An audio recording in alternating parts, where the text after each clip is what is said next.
오늘 우리가 읽는 말씀은 사무엘상 30장의 내용입니다. 이 30장의 내용은 큰 위기 가운데 시작이 되다가 나중에는 하나님의 은혜 안에서 너무도 좋은 일로 마무리되고 있는 내용을 우리가 소개받게 됩니다.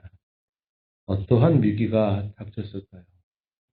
다윗과 그의 사람들이 블레셋으로 피신하고 망명해서 있던 일이 하나의 시작이 되죠.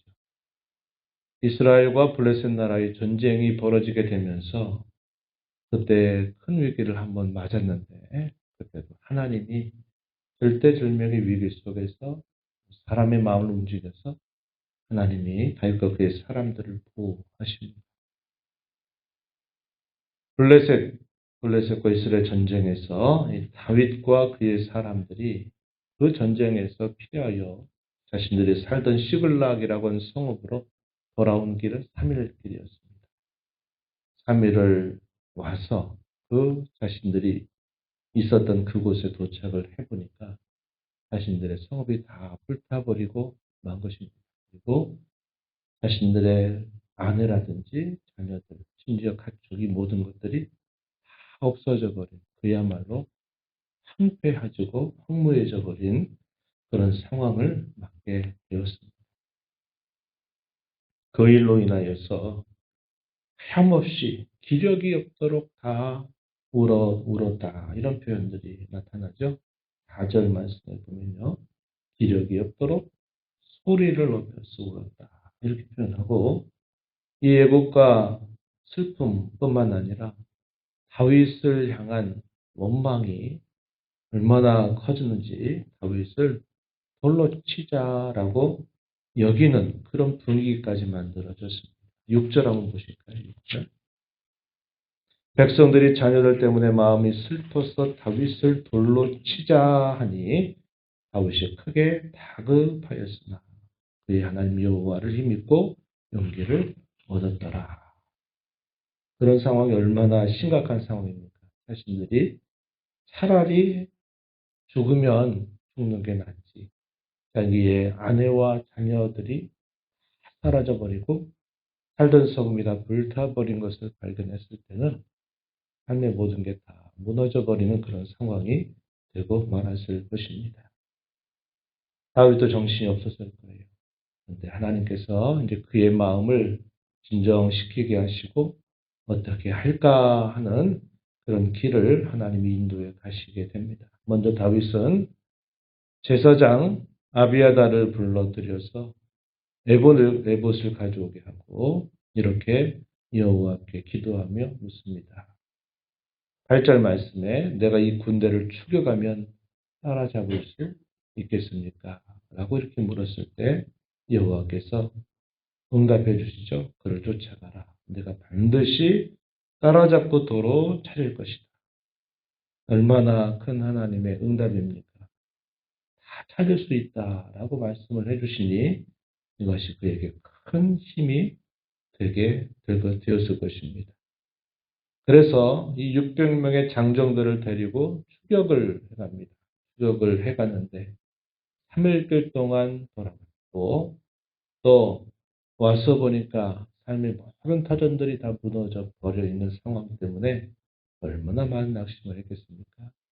그런데다가 추격은 해가지고 잡으러 가야 할 텐데 이제 어느 정도 가니까 부솔 시내에 이르렀을 때 도무지 함께 따라가는데 계속적으로 늦추어지게 됩니다. 다급한 상황에서 그러면 안 되겠다 싶어서 다윗이 결단을 내리죠. 600명 가운데서 200명은 이 부솔 시내에 머물러서 지키게 하고 400명을 데리고서 계속 추격을 해 나가게 됩니다. 그러다가 때마침 누구를 만나냐면 애굽 사람 한 사람을 만나는데 그가 어려움에 처해져 있는 겁니다. 그를 먹을 것을 주고 깨우고 난 다음에 내가 누구냐라고 물었더니 나는 아말렉 사람의 종인데 내가 병들었다고 주인이 나를 버리고 갔다라고 이렇게 이야기합니다. 그러면서 그들이 어떻게 해서 이런 상황들을 이끌어왔는가 하는 것들에 대하여 이 아말렉의 행방을 이야기합니다. 그렛 사람의 남방, 유다에 속한 지방, 또 갈렙 남방을 침노한 다음에 이 시글락을 불살라서 이제는 가고 있다. 이렇게 이야기를 해줍니다. 다윗이 그에게 묻습니다. 내가 나를 그 군대로 이끌어 줄 수 있겠느냐? 뭐라고 대답합니까? 나를 죽이지 않는다고 당신께서 맹세한다면 내가 그렇게 하겠습니다. 하고서는 이 사람의 도움을 받아서 그들의 갔던 그 거리, 그런 이동의 경로를 추적을 하게 되죠. 그래서 마침내 따라잡게 됩니다. 그리고 이 아말렉 족속들은 어떻게 합니까? 자신들이 여러 지방에 다니면서 그들이 침노하고 노력해서 빼앗았던 그것으로 인해서 기뻐하면서 춤추고 잔치를 벌이고 있는 상황을 보게 된 겁니다. 그 새벽에서부터 거의 이틀이 되도록 그 아말렉의 모든 군사들을 쳤어요. 이틀간의 치열한 전쟁이 벌어지게 됩니다. 그런데 그런 과정에서 하나님이 약속하신 것처럼 이 아말렉 족속들을 다 파괴되는데 그들이 낙타를 타고 도망한 400명 외에는 다 그들이 죽게 되고 또 하나님께서 도우셔서 하나도 잃어버린 것이 없을 만큼 찾게 하시고 다른 지방에서 노력해서 얻게 했던 그 전리품들을 다 가지고 돌아오도록 하나님이 이 다윗과 그의 사람들을 도와주시게 된 겁니다. 그리고 이 승리를 얻고 이제 돌아오는데 부솔 시내에 도착하죠. 거기에서 기다렸던 200명이 환영을 합니다. 얼마나 미안한 마음, 또 얼마나 안타까운 마음, 그리고 대단히 궁금한 그런 마음을 가지고 하루하루를 기다렸을 것입니다. 다윗이 200명을 만나서 있었던 일들을 이야기했겠고 그런 가운데서 이 400명 함께 목숨을 걸고 전장에 나갔던 이 400명들 가운데서 여러 사람들이 일어나서 불평합니다.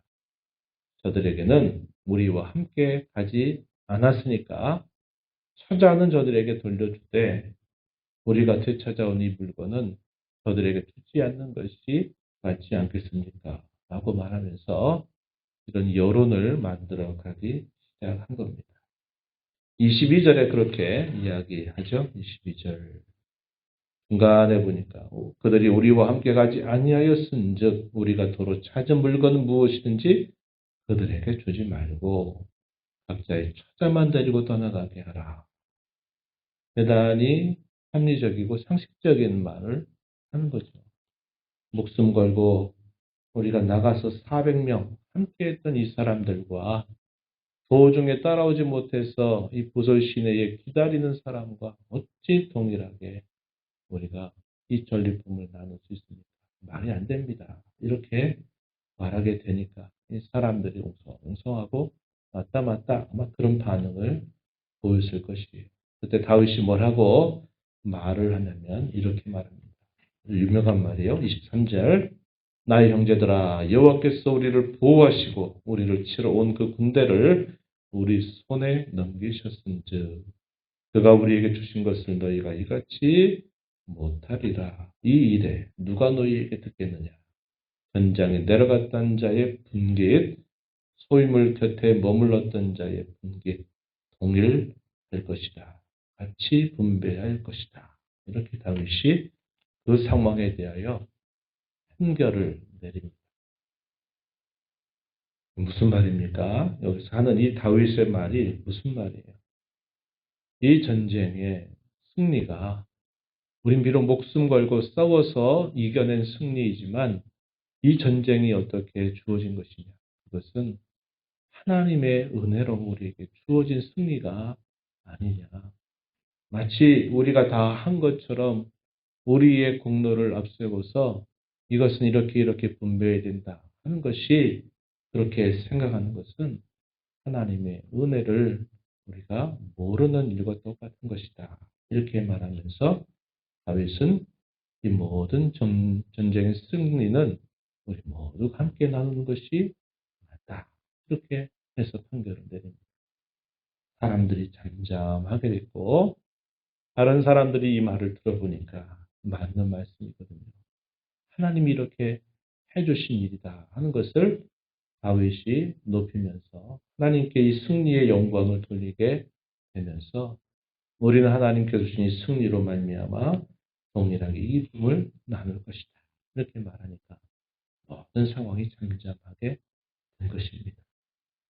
하나님의 은혜에 이 원리를 따라서 다윗이 그렇게 말한 것이 그게 하나의 아주 좋은 전례가 만들어지게 된 겁니다. 그래서 이것이 어떻게 됐느냐.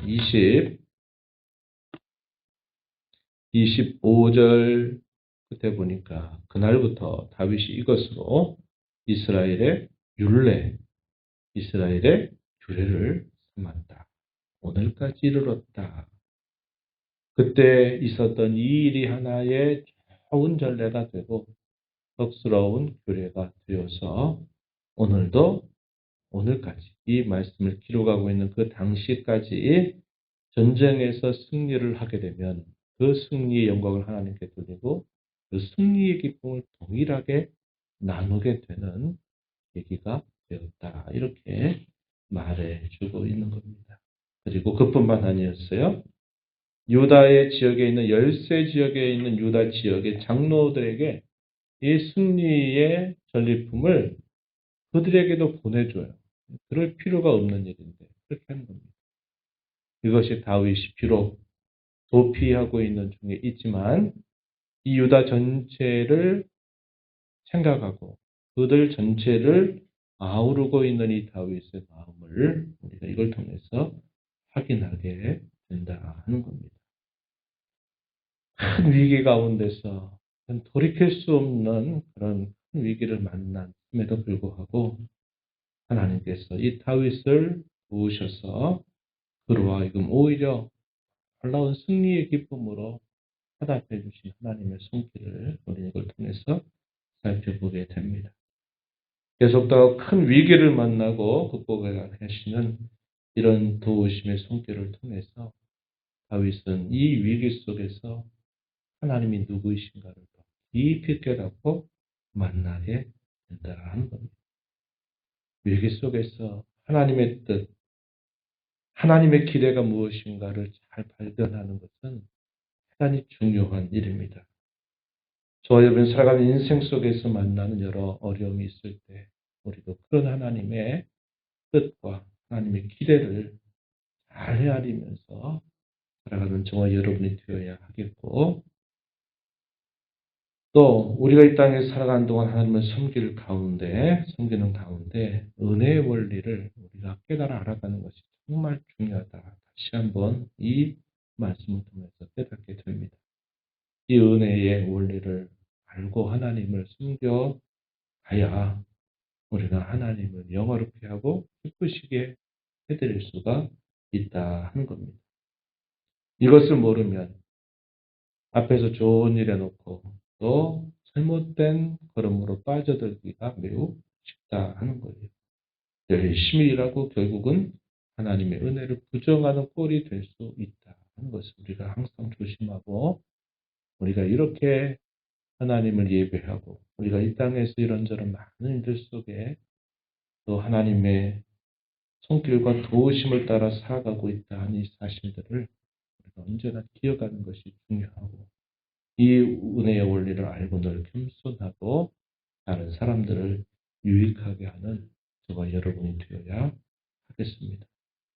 이러한 교회, 이러한 성도로 전지해 나간 저와 여러분 되도록 함께 기도하고 힘써 나가게 되기를 진심으로 바랍니다. 하나님 아버지, 지난 밤에도 아버지의 은혜로 힘을 허락하시고 이 새벽 시간 또 저희들을 깨워주셔서 새날을 주신 아버지 앞에 나와 찬양을 드리며 오늘도 앞서 행하시며 하시는 주의 말씀을 듣게 하여 주시며 그 말씀을 통하여 하나님의 은혜가 무엇인지 하나님께서 무엇을 기대하시는지 또다시 깨닫게 하심을 감사드립니다. 큰 위기를 만나 돌이킬 수 없는 그런 안타까운 일들을 맡게 되는 중에도 하나님께서는 이 다윗과 그의 사람들을 불쌍히 여기셔서 그 위기 가운데 벗어나도록 하나님께서 길을 인도하시고 오히려 더 큰 승리의 기쁨으로 그들을 인도하셨던 하나님의 손길을 보여주십니다. 고난과 위기 속에서 함께 하신 하나님, 바라신 하나님의 기대가 무엇인가를 잘 깨닫고 섬겨가는 저희의 삶이 되게 하여 주옵시고 이 땅에 사는 동안 하나님의 은혜로 태어나고 하나님의 은혜 가운데 살게 되며 하나님의 은혜 안에 우리의 삶이 이 땅에서 뿐만 아니라 영원을 잇대어 살아가는 귀한 삶을 허락받은 줄 알고 늘 하나님 앞에 감사하게 하시고 하나님께 기쁨과 다른 사람을 유익하게 하는 복된 삶 살아가는 저희 모두 되게 하여 주옵소서. 은혜의 보좌 앞에 나와서 아버지 은혜를 구하는 모든 심령들의 간구를 귀 기울여 주시고 응답하여 주시기를 바라며 예수님 이름으로 기도하옵나이다. 아멘.